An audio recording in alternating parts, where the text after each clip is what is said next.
Imaginen una habitación de hospital común. Luz tenue, un gotero intravenoso, el olor a medicina. Junto a la cama está de pie un joven con bata blanca. Sonríe, sostiene la mano del paciente. Desde fuera parece un celador ejemplar, la viva encarnación de la compasión. Pero la jeringa que acaba de inyectar en la vena no contiene un analgésico.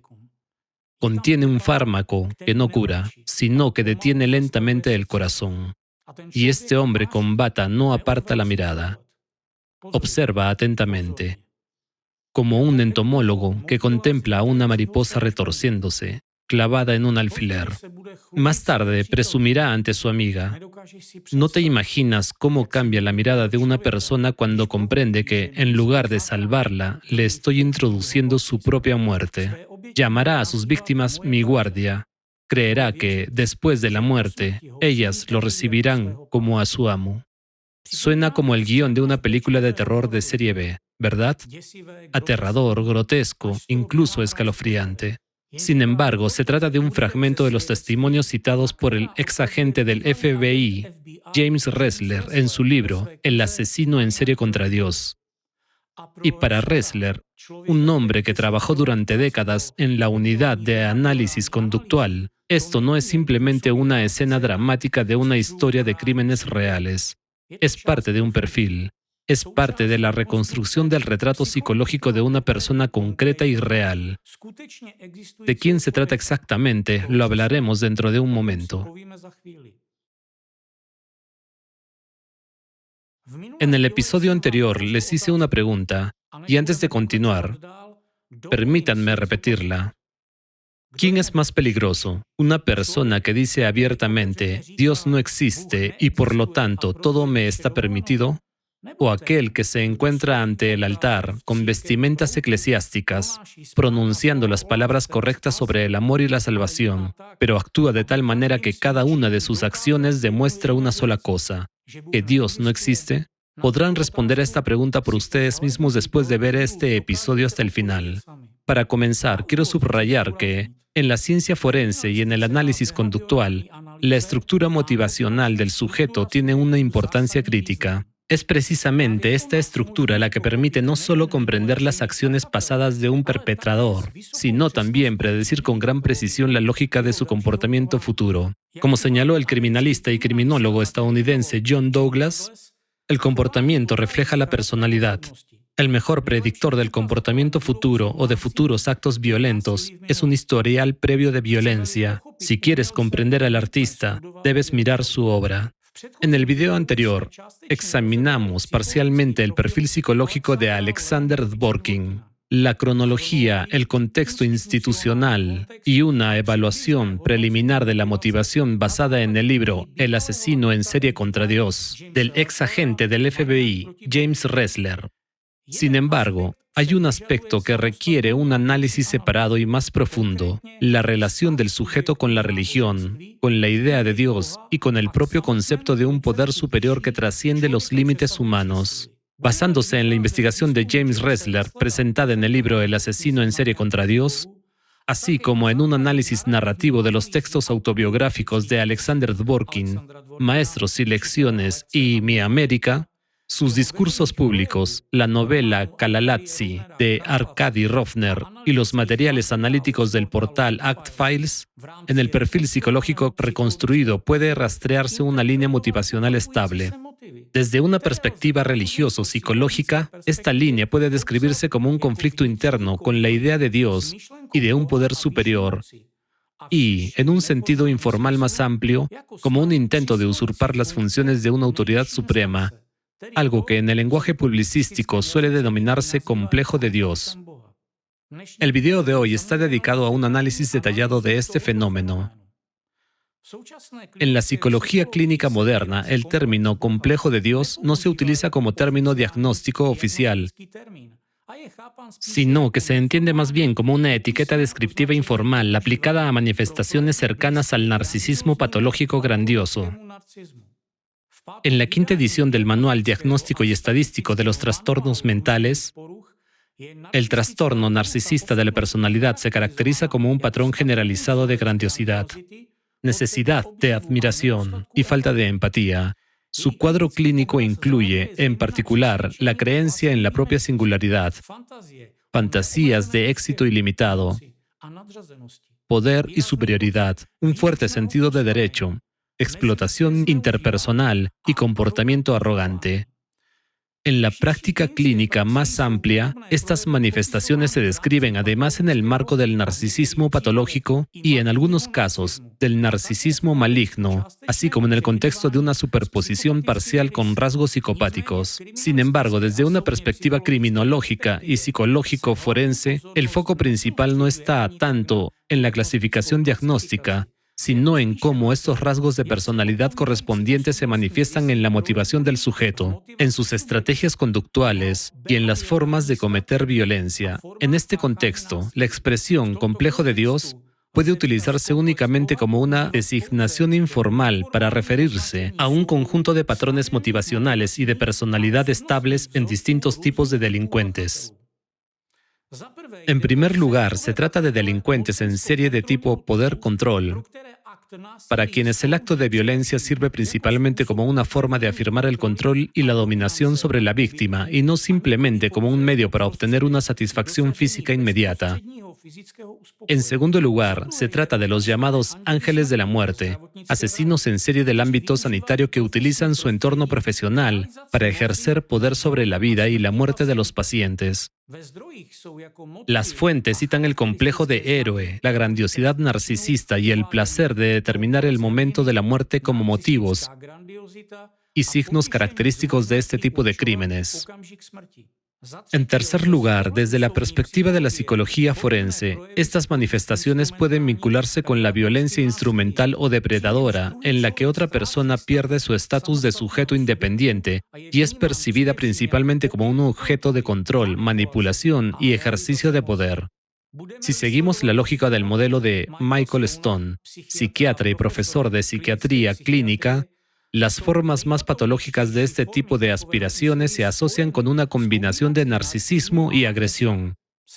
Un intento no solo de violar los límites de otra persona, sino de usurpar el poder simbólico sobre su vida, su libertad y su condición humana.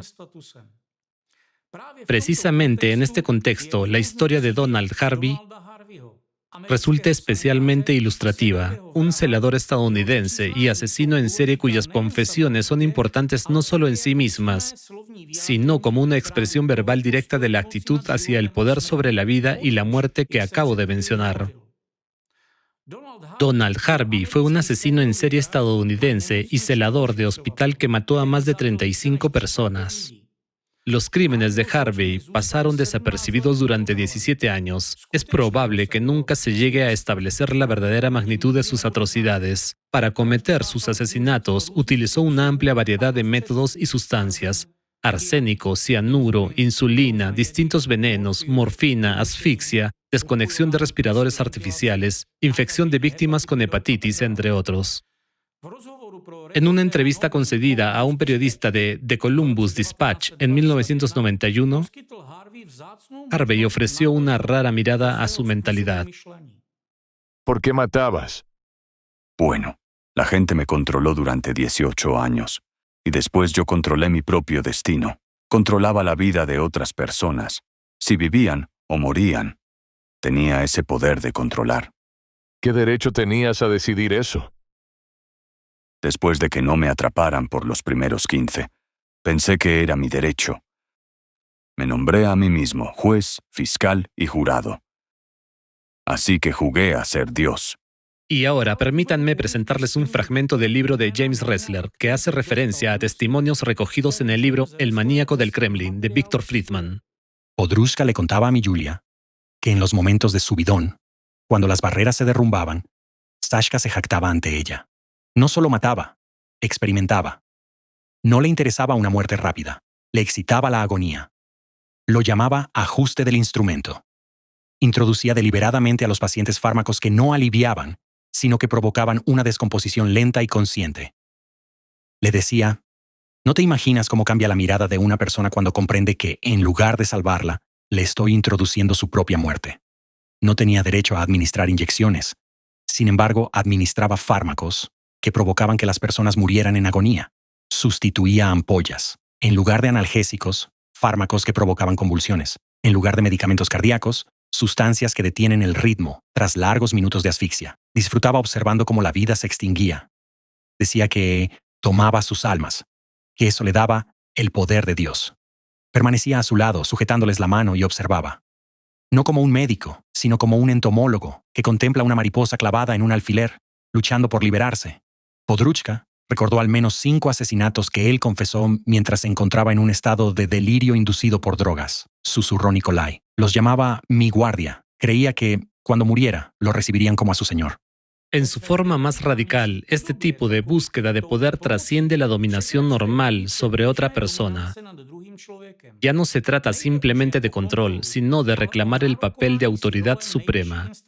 El derecho a decidir unilateralmente sobre la vida, la libertad, el castigo, la exclusión y el valor humano.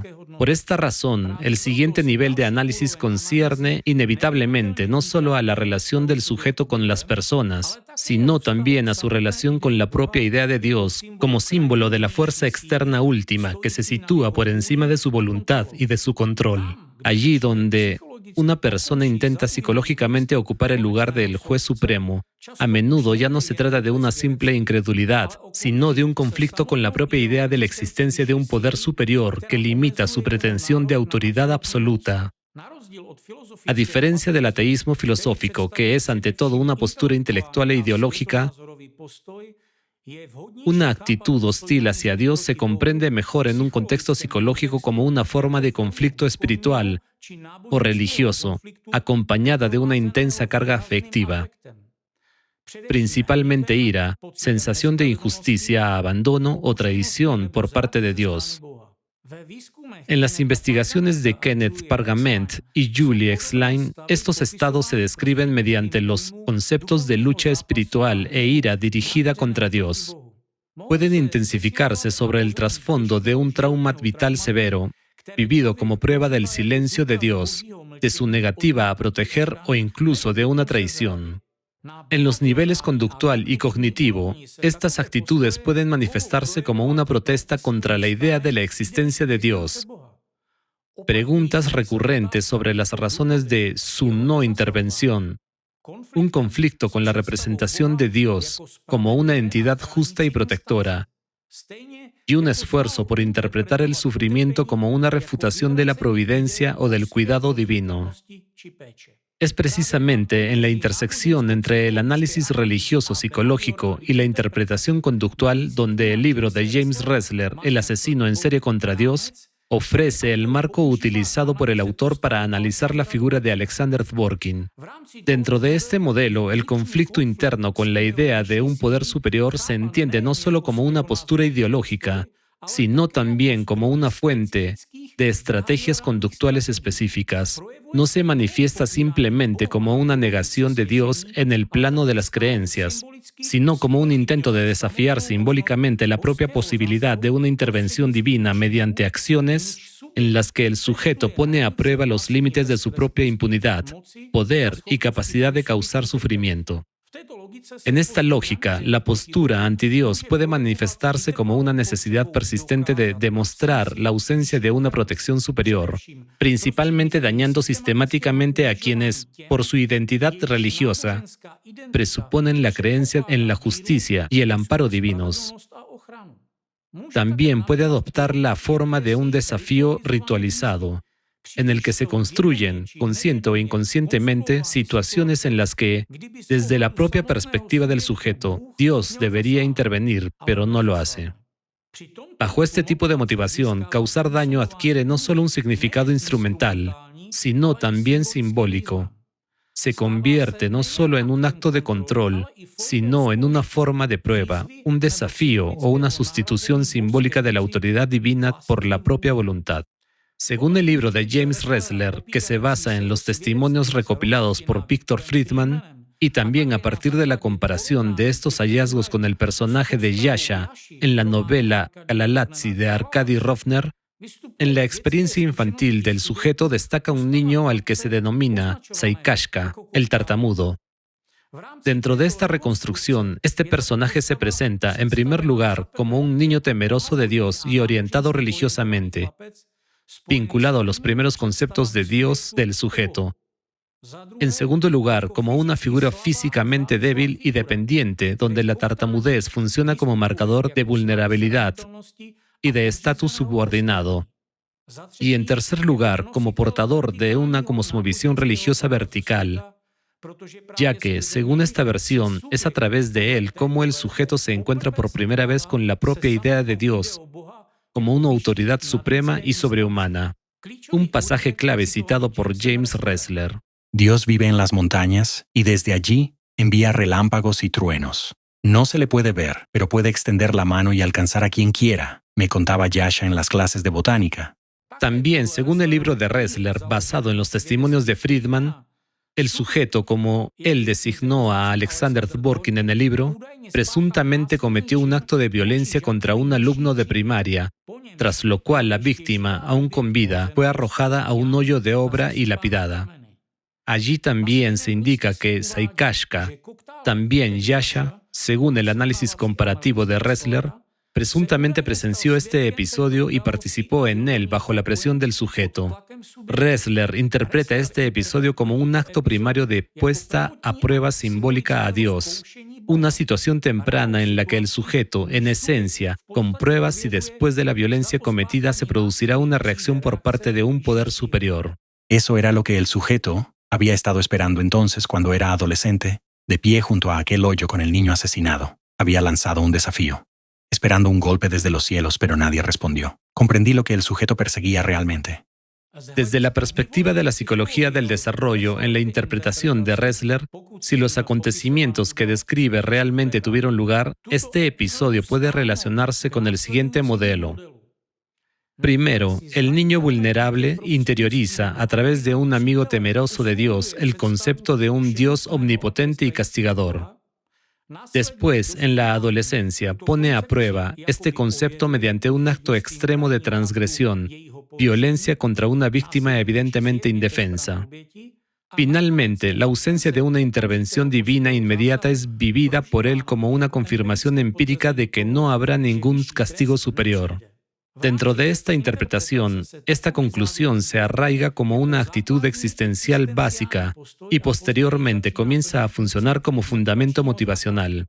Según Ressler, el significado psicológico particular de este episodio está definido por el hecho de que el testigo temeroso de Dios, Yasha, Saikashka, en la versión reconstruida de los acontecimientos, no solo es cómplice del acto violento, sino que más tarde se convierte él mismo en su víctima. En su lógica subjetiva, esto podría haber reforzado la idea de que incluso una persona orientada religiosamente no está protegida por un poder superior, puede ser sometida, instrumentalizada y destruida.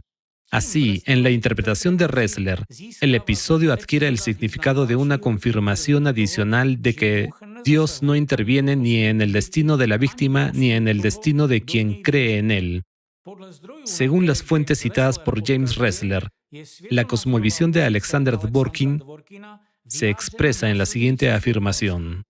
Pero Dios no existe, y nada de eso ocurrirá. No habrá vida, no habrá alegría, no habrá nada, absolutamente nada. Solo hay un cielo completamente vacío sobre la cabeza. Eso está demostrado. Al fin y al cabo, los cosmonautas no vieron a Dios.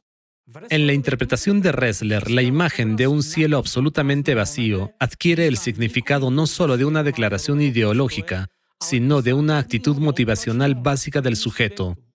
Ya no se trata simplemente de la negación de Dios como idea, sino de una conclusión interna según la cual la ausencia de una autoridad suprema implica la ausencia de cualquier prohibición última, juicio externo y retribución inevitable. Es en este sentido que Ressler considera la metáfora del cielo vacío como una de las claves de la lógica posterior de permisividad, control y violencia. En este caso, expresa no solo una cosmovisión, sino también una dinámica psicológica en la que la ausencia de una autoridad suprema se experimenta como permiso para acciones ilimitadas. En el contexto del perfil reconstruido de Dworkin, esta dinámica, según el análisis de Ressler, adquiere una forma específica.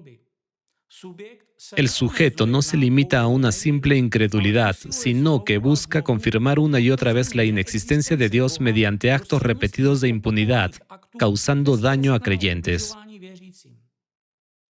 Cada vez que una víctima, un creyente, una comunidad o una religión no recibe la protección divina esperada, él lo experimenta como una confirmación de que tenía razón. Al mismo tiempo, la ampliación de la escala de tal prueba, desde un niño concreto hasta pacientes indefensos, desde pacientes hasta mentores con autoridad, desde mentores hasta una comunidad creyente, desde una comunidad hasta toda una confesión religiosa y después hasta un conflicto intercivilizacional, refuerza la sensación subjetiva de una refutación definitiva de la existencia de Dios. Ressler lo formula de la siguiente manera. Toda su vida ha sido un intento metódico de demostrar una cosa a sí mismo y al mundo, que Dios no existe. Para lograrlo, eligió los objetivos más visibles, los grupos religiosos. Las personas de fe verdadera siempre confían en la protección divina. Dworkin, al destruir sus comunidades, destrozar sus vidas, incitar agresiones y ataques contra ellas y empujarlas al suicidio, demostraba una y otra vez su propia impunidad absoluta. A través de sus acciones, parecía lanzarles un desafío directamente al rostro. Miren, tienen tanta fe y tanto amor por su Dios. ¿Dónde está ahora para protegerlos mientras yo les arrebato la vida? Si aceptamos esta interpretación como un marco analítico de trabajo, surge la siguiente pregunta fundamental.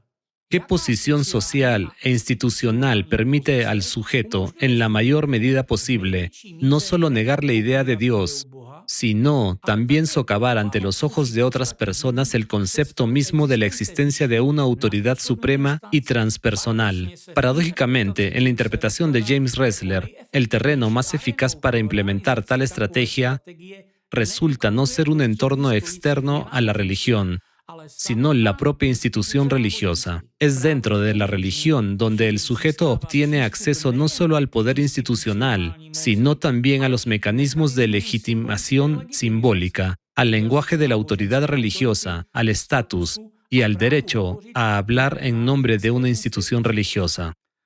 Desde esta perspectiva, la transición biográfica del ateísmo abierto a una carrera eclesiástica deja de parecer accidental o internamente contradictoria. Por el contrario, puede considerarse una continuación lógica de la misma estrategia, pero ahora en un nivel superior de acceso al poder, a los mecanismos de legitimación y a la capacidad de influir en los destinos humanos.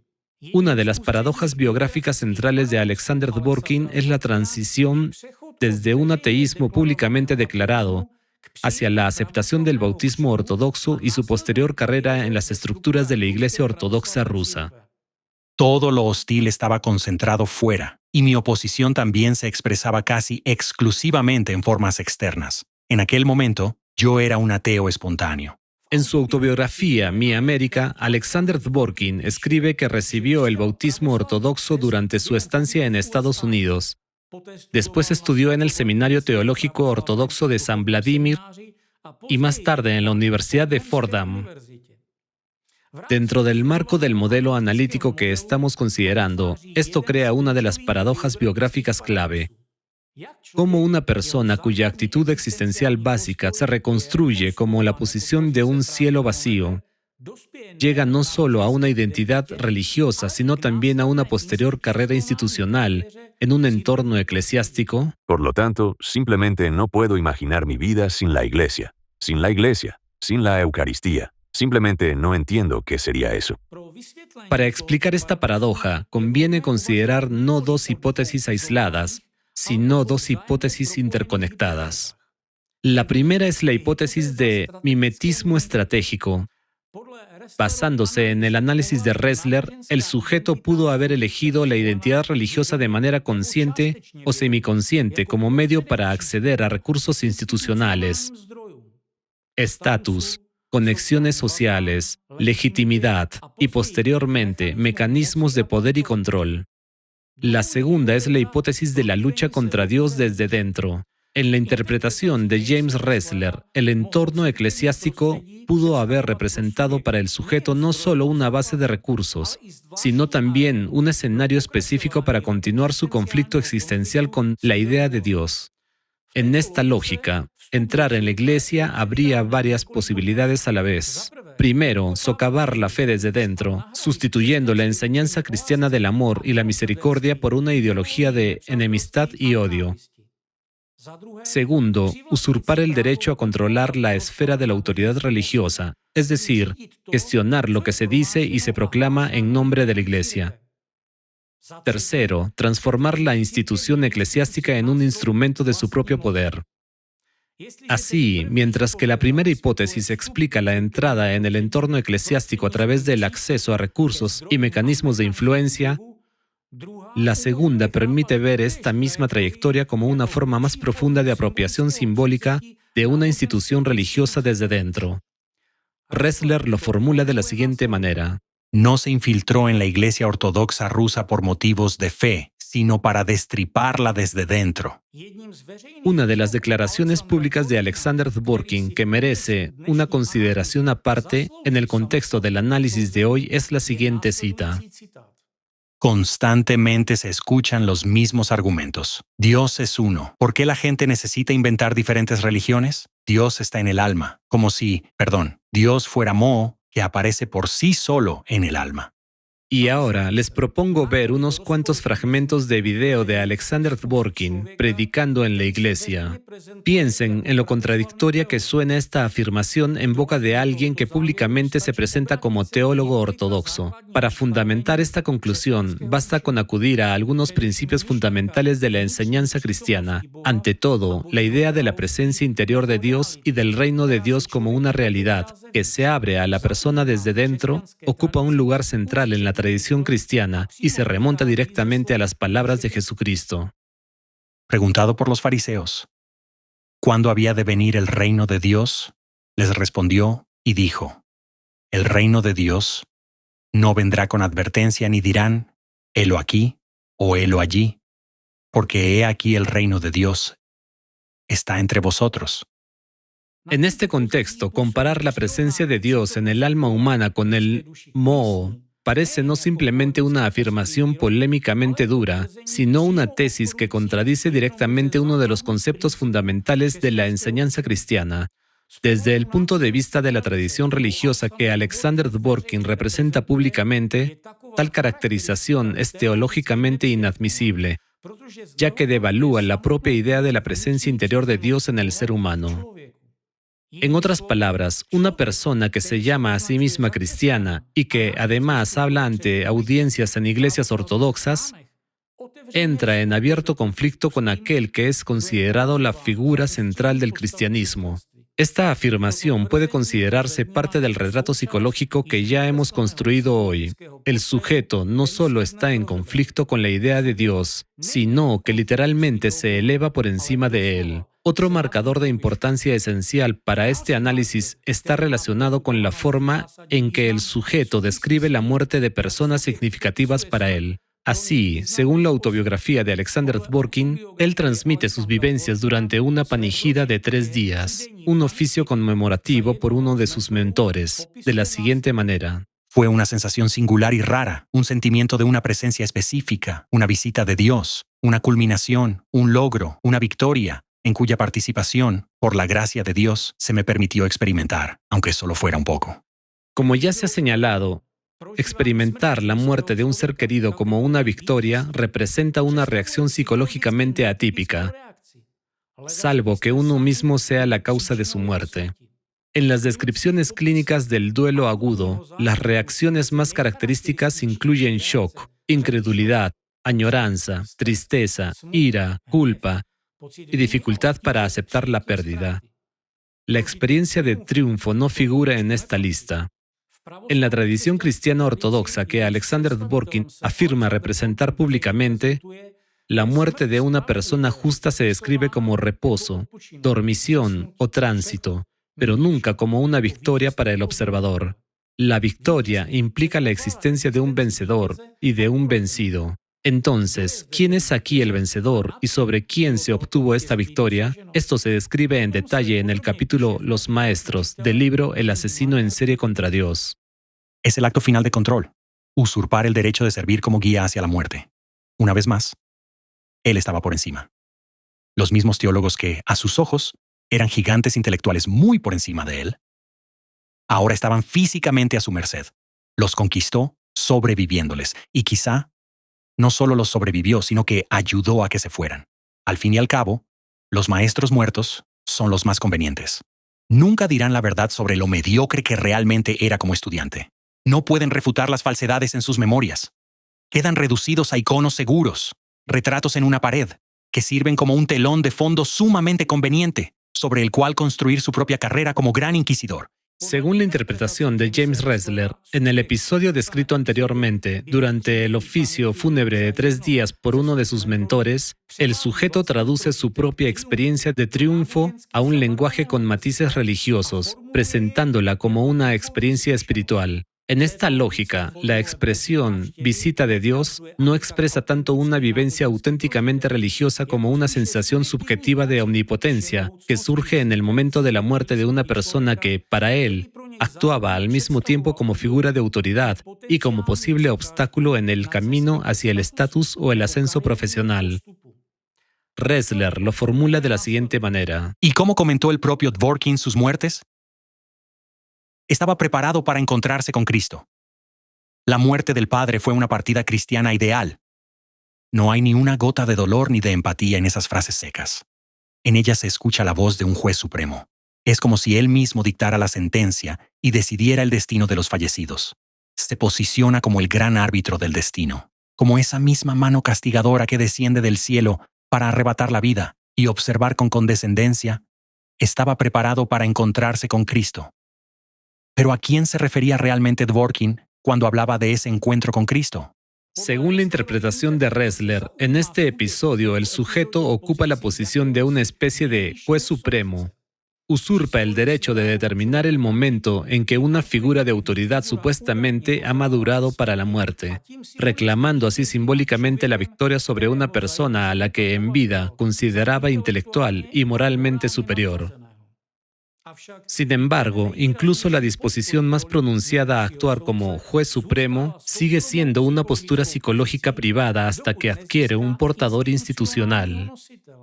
Un individuo puede escribir libros, conceder entrevistas, impartir conferencias y emitir juicios severos, pero para que esa cosmovisión empiece a moldear no solo opiniones privadas, sino vidas humanas reales e incluso estados enteros, se requiere un mecanismo de reproducción, una infraestructura organizativa, plataformas de expertos, canales mediáticos, procedimientos administrativos y una red de aliados y seguidores dispuestos a convertir directrices ideológicas en instrumentos de presión social.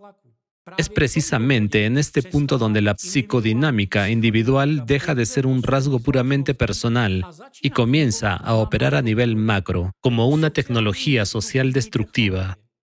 En diversas fuentes, el movimiento anticulto se describe no como una organización aislada, sino como un contramovimiento más amplio, con vínculos internacionales y con su propia ideología destructiva, desarrollada por Alexander Dworkin. La Comisión de Estados Unidos para la Libertad Religiosa Internacional, USCIRF, caracteriza directamente el movimiento anticulto como una red internacional apoyada localmente por la Iglesia Ortodoxa rusa, estructuras estatales y actores sociales. En este sentido, por red anticulto, me refiero a un sistema de influencia de múltiples capas que abarca organizaciones, expertos, la iglesia institucional, medios de comunicación, abogados, órganos consultivos, activistas regionales y contactos internacionales, entidades que pueden operar formalmente separadas unas de otras, pero que aplican un lenguaje similar, una lógica similar y un conjunto recurrente de métodos contra los mismos grupos o individuos. Lo que define a una red de este tipo no es la existencia de un único centro administrativo, sino una lógica compartida de categorización, legitimación y posterior propagación de acciones estigmatizantes y represivas. Por ello, resulta analíticamente apropiado describirla como un mecanismo en red de estigmatización social, legitimación pseudoexperta y presión administrativa. Un patrón similar, desde el etiquetado de un grupo hasta el estallido de un pánico moral y posteriormente hasta la intervención burocrática y legal, ha sido documentado repetidamente en estudios sobre campañas anticulto en múltiples países. En el caso de Alexander Dworkin, la cuestión no se reduce simplemente a su pertenencia a este entorno, sino a la posición que ocupa dentro de él. Según fuentes críticas y el análisis de hechos públicamente disponibles, Alexander Dworkin no actúa dentro de la red anticulto simplemente como un participante. Su papel se describe como el de un ideólogo, una figura que configura el marco conceptual, identifica objetivos y establece la lógica operativa de todo el sistema. No es casualidad que su libro Sectología ocupe un lugar central en este contexto, funcionando en la práctica como un texto que codifica la ideología y la metodología de la red anticulto. El papel de ideólogo se ve reforzado por la posición institucional única del sujeto. Según datos públicamente disponibles, Dworkin se sitúa simultáneamente en la intersección de varios niveles distintos de influencia. Según su biografía oficial en el sitio web del Centro de Estudios Religiosos en nombre de Ireneo de Lyon, de carácter antisectario, dirige el centro desde 1993. La misma fuente indica que el centro es miembro de la Organización Anticulto Europea FECRIS y que el propio Dworkin es identificado como presidente de RASIRS, la Asociación Rusa de Centros para el Estudio de Religiones y Sectas, y como vicepresidente de la organización FECRIS desde 2009. También se le identifica públicamente como profesor titular de la Universidad Ortodoxa Santijón. Además, encabezó el Consejo de Expertos para la Evaluación Religiosa Estatal, dependiente del Ministerio de Justicia de la Federación Rusa. Por lo tanto, su posición no se encuentra en la periferia, sino en la intersección de varios niveles distintos de influencia al mismo tiempo: eclesiástico, experto, mediático, administrativo e internacional. Ninguna otra figura del panorama anticulto ruso ocupa una posición comparable. Descrita en términos analíticos, la red anticulto se comprende mejor como un sistema de influencia de múltiples niveles. En el primer nivel se establece un lenguaje de categorización, términos como secta totalitaria, culto destructivo, zombificación, fanáticos, amenaza para la familia y la sociedad y amenaza para el Estado se introducen en el espacio informativo. La USCIRF señala que, según se informa, el término secta totalitaria fue introducido por Dworkin en 1993 como resultado del traslado de ideas anticulto estadounidenses al entorno postsoviético. Dentro de este marco, tales expresiones funcionan como un prejuicio. Incluso antes de un juicio, antes de que se hayan establecido hechos concretos y antes de que el caso haya sido examinado, un grupo o un individuo ya queda categorizado como peligroso. En el segundo nivel entra en juego la legitimación experta. Una valoración polémica o ideológica comienza a presentarse como una conclusión profesional y experta. Aquí, el oponente ya no actúa como un creador activo de la imagen de amenaza, alguien que simultáneamente inicia la estigmatización y le otorga la apariencia de una pericia objetiva, sino como un estudioso de las religiones, consultor, especialista en cultos destructivos o experto en seguridad. Precisamente este cambio de estatus tiene una importancia fundamental. Transforma un juicio subjetivo en una categoría de conocimiento socialmente reconocido. Las investigaciones sobre la cobertura mediática de los nuevos movimientos religiosos muestran que los reportajes periodísticos sobre cultos recurren con frecuencia a representantes del movimiento anticulto, a quienes se les ha concedido el estatus de expertos. Este patrón de fuentes predetermina el marco interpretativo, en el que un grupo se entiende principalmente como una amenaza. En el tercer nivel se introduce la amplificación mediática.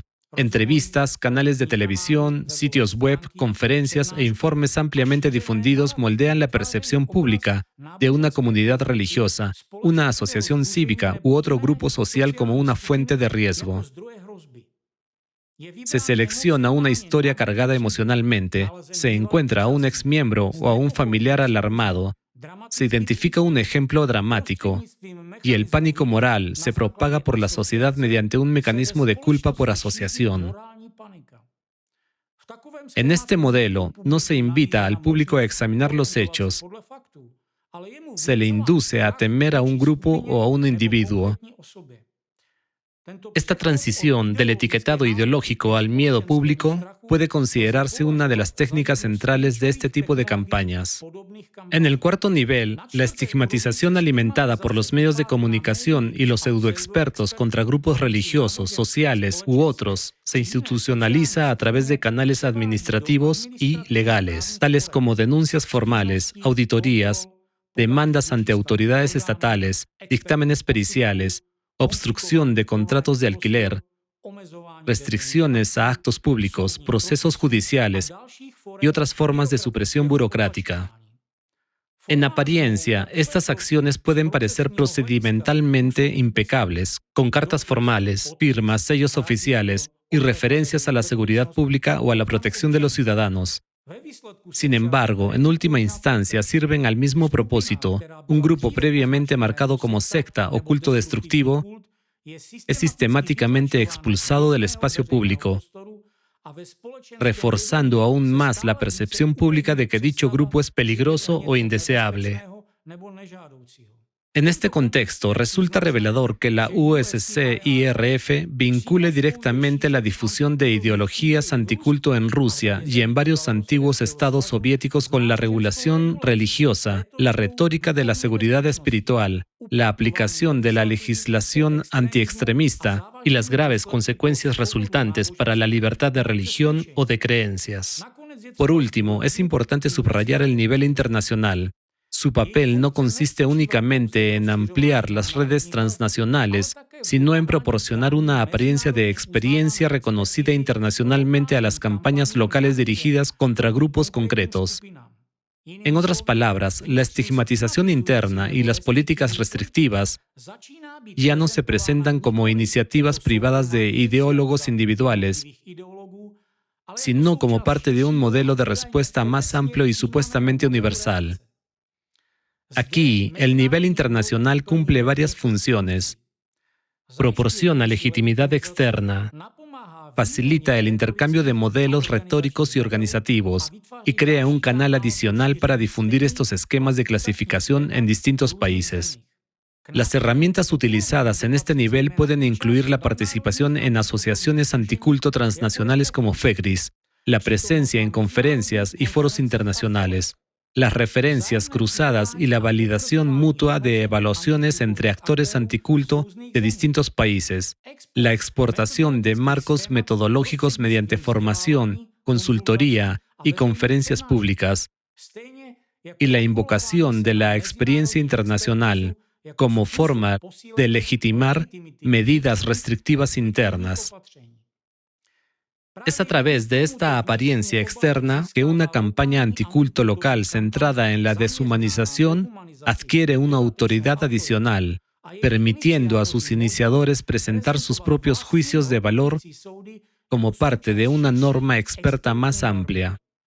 Como resultado, la persecución de un grupo concreto se presenta no como la iniciativa privada de un único ideólogo o de una red, sino como la supuesta aplicación de estándares internacionales para combatir los cultos destructivos.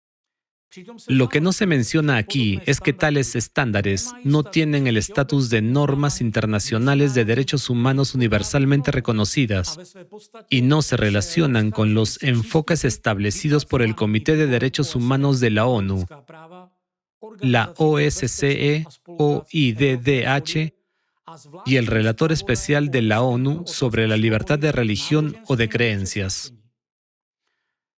El núcleo de este sistema reside en su metodología, que comienza con el etiquetado. Primero, un grupo social, ya sea religioso, social o de otro tipo, es marcado como secta. Después se impulsa la narrativa de que la mera pertenencia a tal secta es inherentemente peligrosa. En consecuencia, cualquier comportamiento del grupo se interpreta como confirmación de un veredicto predeterminado. Si sus miembros guardan silencio, se interpreta como secretismo. Si se defienden, se percibe como agresión. Si se apoyan mutuamente, es señal de control interno. Si llevan una vida social normal, se descarta como una tapadera. El resultado es un circuito cerrado, aparentemente lógico, del que resulta casi imposible salir, porque está diseñado de tal manera que cualquier comportamiento posible se presenta como prueba de culpabilidad. Este tipo de bucle autovalidante es uno de los mecanismos clave de la estigmatización. Aquí es donde la red anticulto se vuelve crucial para nuestro análisis, porque transforma el impulso motivacional individual del sujeto, quien, según diversas fuentes, está vinculado a episodios de violencia extrema y otras actividades criminales, en un mecanismo social. Basándonos en el modelo de Ressler, el sujeto siente la necesidad de validar repetidamente la misma premisa, que el cielo está vacío, que no existe una autoridad superior que intervenga y que, por lo tanto, nadie está por encima de él. Sin embargo, un solo individuo no puede llevar a cabo indefinidamente este tipo de prueba contra grupos religiosos, comunidades y confesiones. Para ello, necesita un sistema más amplio capaz de presentar su interés personal como bien público y norma institucional. Cuando un individuo afirma, yo decido qué fe es verdadera y cuál no, eso sonaría como pura megalomanía. Pero ese mismo mensaje, cuando se institucionaliza, articulado a través de un panel de expertos, una organización cívica, un departamento de teología, un reportaje informativo o una resolución administrativa, deja de percibirse como una patología personal y empieza a parecer una práctica social aceptable, incluso legítima. Precisamente ahí reside el peligro sistémico de la red anticulto. Este modelo permite convertir las motivaciones individuales patológicamente impulsadas de un solo sujeto en un mecanismo de influencia institucionalmente extendido. Cada participante de tal sistema, ya sea un funcionario que firma un documento, un periodista que graba un reportaje, un fiscal que inicia un procedimiento o un clérigo que pronuncia un sermón, puede creer sinceramente que está cumpliendo una función socialmente beneficiosa, sin ver la estructura más amplia. Sin embargo, la falta de plena conciencia no anula su papel dentro de ella. Objetivamente, sus acciones se integran en un único proceso de múltiples capas de estigmatización, marginación y coerción. Independientemente de cuán informados estén, de facto se convierten en cómplices de un mecanismo colectivo y destructivo. En la interpretación de Ressler, el resultado psicológico último de este proceso es el refuerzo continuo de la creencia central del sujeto en un cielo vacío. La idea de que no existe ningún poder superior capaz de intervenir, detener o limitar su voluntad. Desde esta perspectiva, se vuelve más claro por qué las minorías religiosas y otras comunidades vulnerables son tan frecuentemente elegidas como blanco de estas campañas. Desde el punto de vista de la victimología, esta selección no es aleatoria, sino funcional. Según la lógica reconstruida por Ressler, estos grupos sirven tanto como objetivos ideales para la estigmatización como medio para validar simbólicamente una cosmovisión en la que el sujeto se percibe una y otra vez como alguien que está por encima de la fe de los demás y, en los casos extremos, por encima de la propia idea de Dios. Permítanme ofrecer aquí un breve resumen. La red anticulto, en cuyo centro, según el análisis realizado, se encuentra Alexander Dworkin, no es una herramienta para proteger a la sociedad, sino más bien un mecanismo para amplificar la motivación destructiva de un individuo. Permite al sujeto, primero, traducir su postura personal contra Dios al lenguaje del bien público.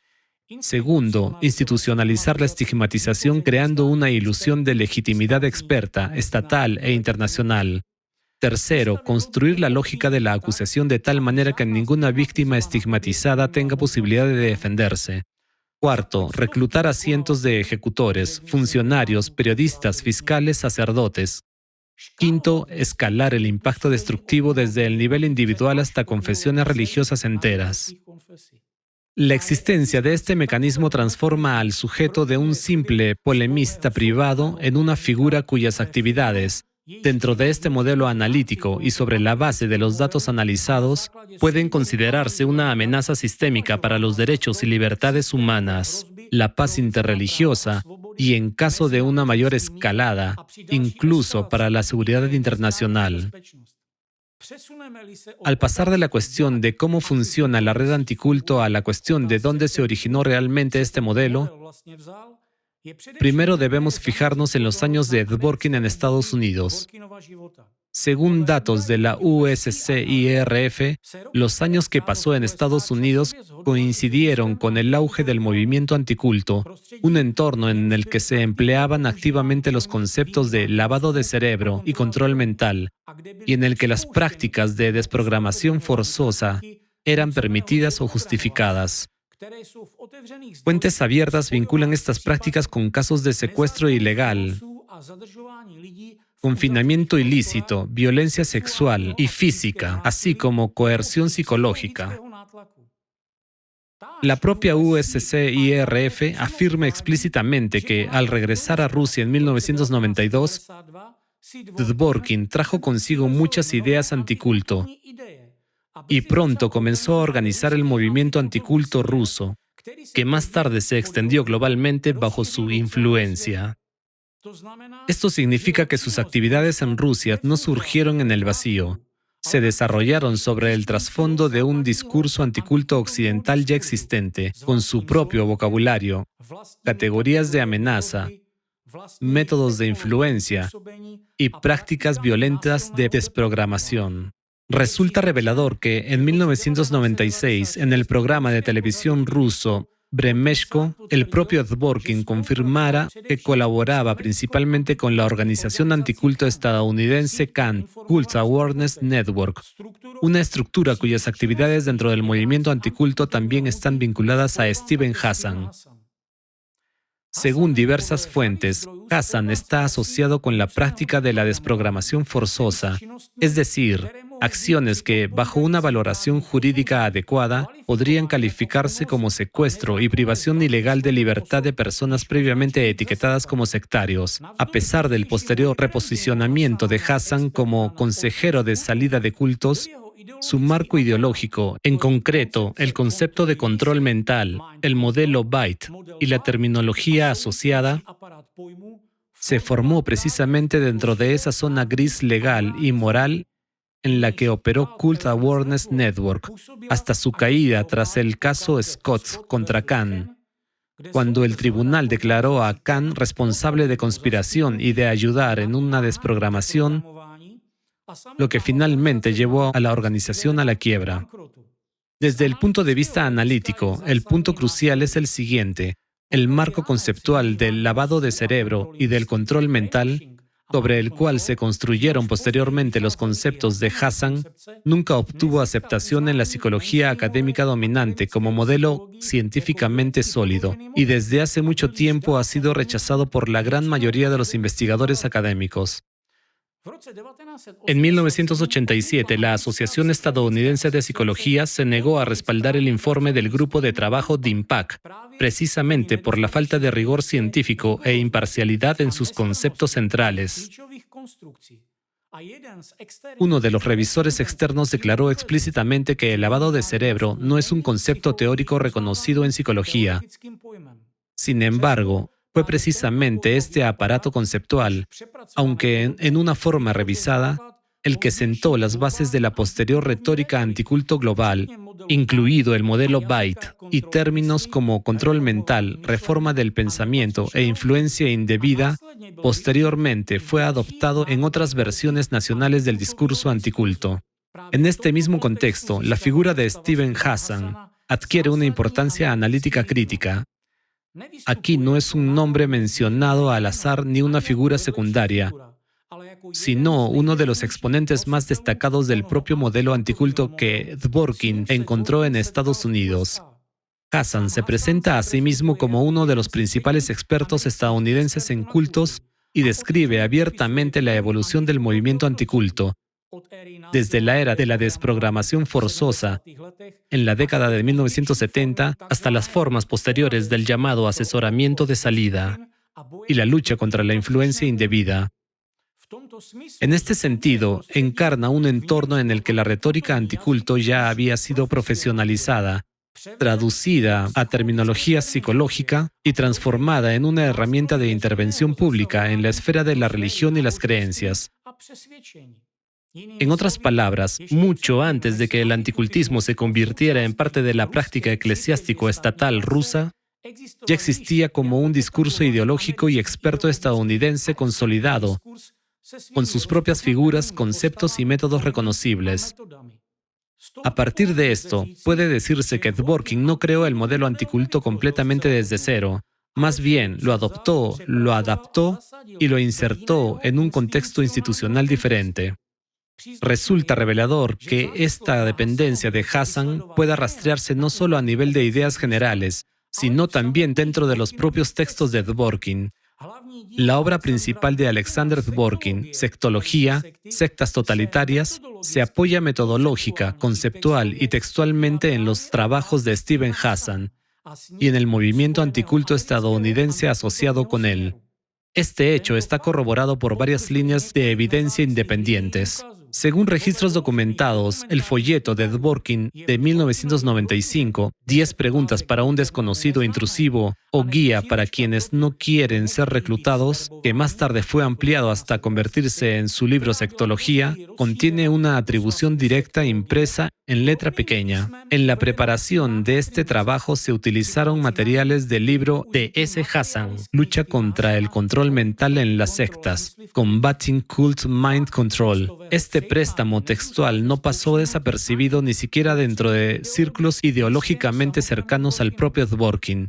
El apologista ortodoxo Vitaly Pitanov, una persona que, según los datos disponibles, es un defensor activo de la ideología anticulto de Alexander Dworkin y está asociado con Razirs, calificó, sin embargo, la apropiación de estos textos por parte de Dworkin como plagio. Pitanov también formula una valoración más amplia del fundamento metodológico de sectología. ¿El señor Dworkin es culpable de plagio? ¿No es el autor del libro 10 preguntas para un desconocido intrusivo o guía para quienes no quieren ser reclutados? Román Cohn alcanza la misma conclusión, aunque de forma más sistemática. En su obra Introducción a la sectología, que representa un intento de abordar académicamente el fenómeno de la sectología rusa desde dentro de la tradición eclesiástica. Allí, Cohn señala un fenómeno sistémico. Dentro del movimiento anticulto ruso, ha prevalecido la visión de la psicóloga secular M. Singer. Ideas que no fueron reconocidas por la ciencia oficial en Occidente, la Asociación Estadounidense de Psicología y la Asociación Estadounidense de Sociología, comenzaron a presentarse aquí, en Rusia, como la posición de la Iglesia Ortodoxa. En otras palabras, lo que comenzó en Estados Unidos como una construcción ideológica periférica, popularizada por Hassan y rechazada por la corriente académica dominante, fue reempaquetado en Rusia por Alexander Dworkin, al presentarlo detrás de una fachada tanto religiosa como pseudocientífica. Dworkin aseguró para estas ideas un nivel de legitimidad estatal y social que sus equivalentes en Estados Unidos nunca lograron alcanzar. Sin embargo, precisamente aquí reside la diferencia clave entre Hassan, como figura destacada del movimiento anticulto occidental, y Dworkin como su radicalizador institucional ruso. Mientras Hassan siguió siendo principalmente el rostro público internacional de la red anticulto, su símbolo exterior, su fachada y su marca reconocible, Dworkin, según registros públicos, dio el siguiente paso. Integró un aparato conceptual similar en las estructuras eclesiásticas rusas, en plataformas de expertos, en mecanismos consultivos dentro de las autoridades estatales y en redes internacionales como Razirs y FECRIS. En sentido analítico, esto apunta a una estructura de dos niveles. El nivel exterior, más reconocible, del anticultismo se asoció con la figura de Hassan, mientras que en el contexto ruso y postsoviético, el centro del diseño institucional, La coordinación organizativa y las consecuencias jurídicas se desplazó hacia Dworkin y su círculo. Sobre la base de los datos acumulados analizados, puede formularse la siguiente hipótesis analítica que, según Ressler, describe con mayor precisión el papel funcional del sujeto en la arquitectura global anticulto. Según la hipótesis de James Ressler, Alexander Dworkin es un hombre de alta inteligencia, algo que no pocas veces puede combinarse con estructuras de personalidad psicopáticas complejas. El análisis de las fuentes revela que, a comienzos de la década de 1990, ya llevaba consigo una carga vital excepcionalmente pesada, un historial documentado de hospitalizaciones psiquiátricas, un pasado de policonsumo de drogas durante sus años hippies y también, según fuentes citadas por Friedman y Ressler, episodios relacionados con violencia contra menores en su juventud y otros delitos en años posteriores. Con una biografía así, regresar a Rusia y convertirse de inmediato en una figura pública respetable era prácticamente imposible. Se requería una completa transformación ideológica y social. Y Dworkin la llevó a cabo con precisión de gran maestro. No solo se bautiza y se une a una religión, sino que además ocupa el nicho perfecto. Es razonable suponer que la figura de Steven Hassan también cumplió aquí una función táctica. Permitió presentar el sistema emergente como continuación de una tradición anticulto occidental ya establecida y reconocible internacionalmente. Mientras Hassan aparecía en conferencias estadounidenses y concedía entrevistas a canales de televisión y revistas de distintos países como experto en cultos, la verdadera adaptación institucional de ese modelo estaba teniendo lugar en Moscú.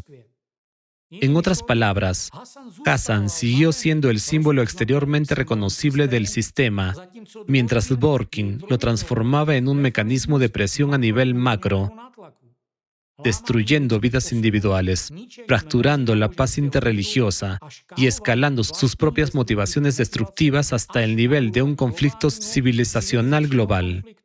En este punto estoy obligado a detenerme, porque hay otro asunto que debe abordarse directamente. El perfil psicológico de Alexander Dworkin que James Ressler reconstruye en el libro El asesino en serie contra Dios es, según la propia caracterización del autor, el perfil de un delincuente en serie que presenta rasgos de narcisismo grandioso, rasgos psicopáticos y un modo de violencia depredador e instrumental.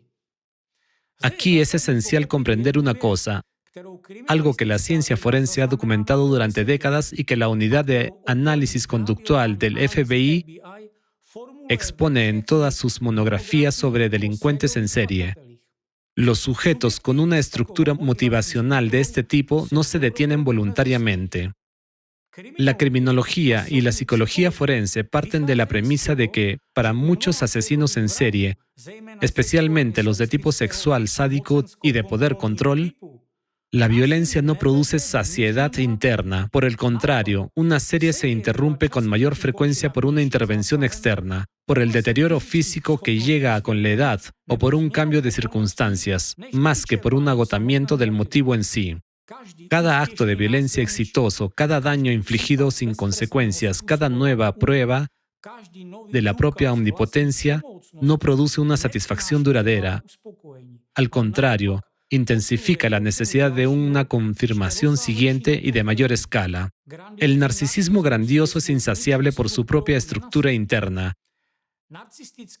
La herida narcisista provocada por cualquier límite exige compensación mediante un ejercicio de poder aún mayor.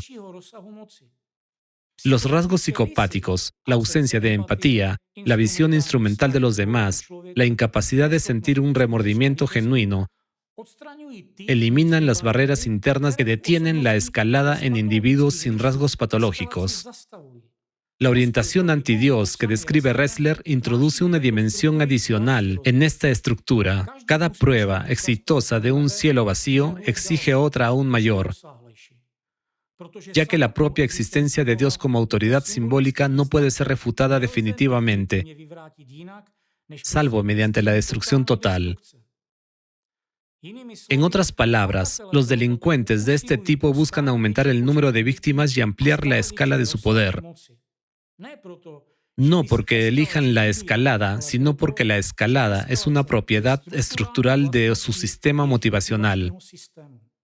El punto de detención no se establece desde dentro, solo se establece desde fuera. Y si este patrón criminológico establecido se aplica a una figura cuyo perfil ha sido reconstruido en el análisis de Ressler, la conclusión se vuelve tanto inevitable como extremadamente grave. Si Alexander Dworkin realmente encaja en el perfil descrito, no se detendrá. No se detuvo en una sola comunidad. Pasó a la prohibición de organizaciones religiosas enteras. No se detuvo en las organizaciones. Pasó a provocaciones contra el Islam como religión mundial. Siguiendo la misma lógica, los objetivos de su influencia se han expandido más allá del ámbito religioso e incluyen comunidades seculares, grupos cívicos, organizaciones, proyectos empresariales, partidos políticos y políticos individuales. En cada etapa, el mismo patrón exige atención. La escala de los objetivos ha ido creciendo de forma constante. Desde esta perspectiva, hay pocas razones para esperar una detención espontánea de tal mecanismo. Su límite, como ya se ha señalado, no se establece desde dentro, sino desde fuera. Precisamente por eso, analizar y comprender la metodología construida por esta red no es una cuestión de teoría abstracta, sino una cuestión de diagnóstico práctico y de prevención oportuna de procesos destructivos. Esta es una cuestión que afecta directamente a toda persona para quien sus propios derechos y libertades sí importan. Porque el mecanismo descrito en el episodio de hoy es universal.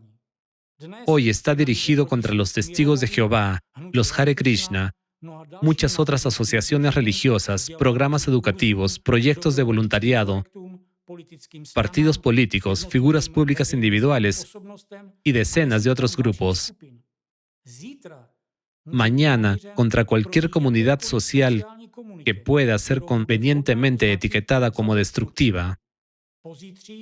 Pasado mañana, contra quienes desafíen públicamente el propio sistema construido por Alexander Dworkin. La lógica, según la cual la etiqueta precede a la evidencia y cualquier comportamiento del objetivo se interpreta como confirmación de su culpabilidad, no tiene límites internos. Puede volverse contra cualquiera. Y esto no es una cuestión de teoría, sino de una práctica que llevamos observando desde hace 3 décadas. Cuando los derechos de 170.000 creyentes son anulados por una única decisión judicial basada en evaluaciones periciales, cuyas raíces se remontan al trabajo de un hombre con trastornos psicológicos documentados, esto no es un problema privado que pertenezca únicamente a un grupo. Es un precedente que se convierte en norma. Y una norma, una vez establecida contra un grupo, nunca se aplica solo a ese grupo.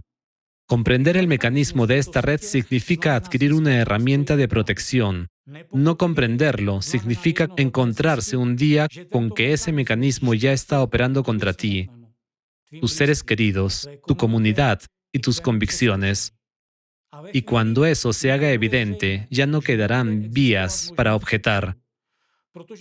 Porque la propia estructura anticulto está diseñada de tal manera que cualquier objeción se interpreta como confirmación de la acusación fabricada que ha sido lanzada. Precisamente por eso, este análisis no es información para dejar constancia, es prevención. Sin embargo, hoy apenas hemos arañado la superficie. Hemos visto cómo un complejo de Dios personal puede envolverse en terminología experta, autoridad eclesiástica y conexiones internacionales.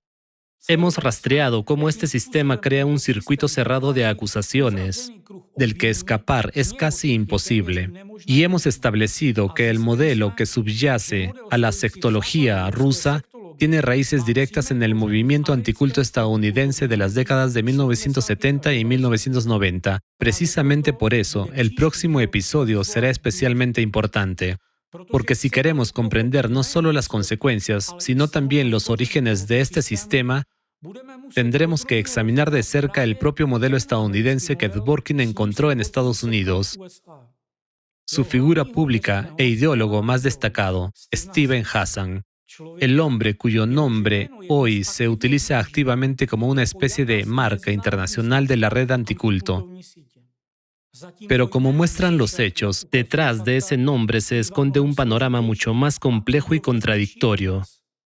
Un panorama que incluye la práctica de la desprogramación coercitiva, escándalos legales, críticas académicas y la transformación de una experiencia religiosa personal fallida en pericia psicológica. Precisamente a eso nos dedicaremos en el próximo episodio. Examinaremos en qué consiste realmente la contribución de Steven Hassan a la red anticulto, cómo sus conceptos fueron tomados prestados, adaptados y radicalizados por Alexander Dworkin, y por qué, para comprender la arquitectura completa de la red anticulto moderna, no basta con analizar únicamente el lado ruso. Porque como he señalado más de una vez, la verdad rara vez está en la superficie. Con más frecuencia debe buscarse en la intersección de hechos, conexiones, biografías, ideologías e instituciones separadas por océanos y décadas. En el próximo episodio, el ala estadounidense del anticultismo y lo que realmente está en los orígenes de toda la red transnacional moderna de luchadores contra las sectas. No se lo pierdan. Hasta la próxima.